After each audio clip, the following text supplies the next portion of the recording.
of procrastinating. Big difference. Because if it's a habit, I can teach you to use science to break it.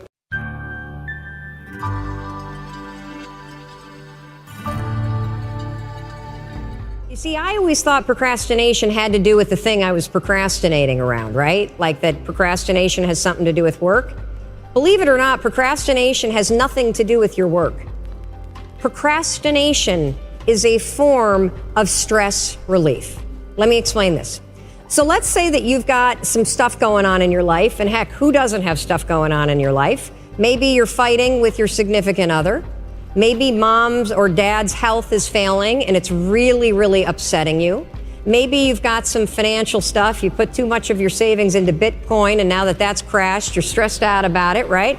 And so you go into work, and when you get into work, you got stuff to do. You kind of walk in and you got this big stress ball that subconsciously is hanging over your head. And so you walk in and you sit down, and you know you got 13 phone calls you need to make. And you also know that you've been chickening out, you've been making easy calls, and there's a bunch of CIOs or other people that are higher level that you haven't been calling.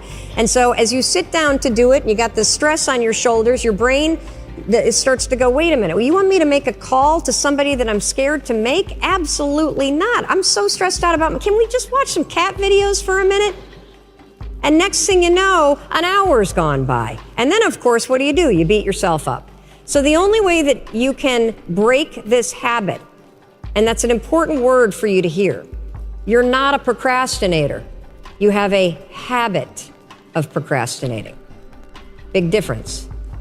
Because if it's a habit, I can teach you to use science to break it. You see, all habits have three parts. There's a trigger, and in the case of procrastination, the trigger's always stress.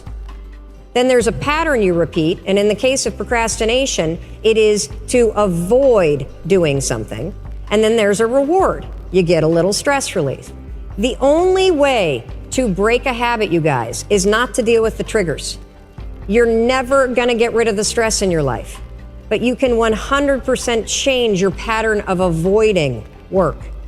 So next time that you're in a situation where you feel yourself hesitate, you spent way too much time checking out the highlights from last night's scores, what you're gonna do is you're gonna go, oh, I must be stressed out about something. Acknowledge the stress.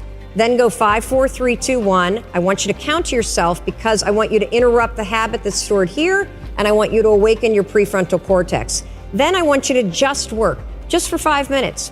The reason why I want you to only work for 5 minutes is because your problem isn't working. It's the habit of avoiding. I just need you to start. And here's the other cool thing. We know based on research that if we can get you to start, 80% of you are going to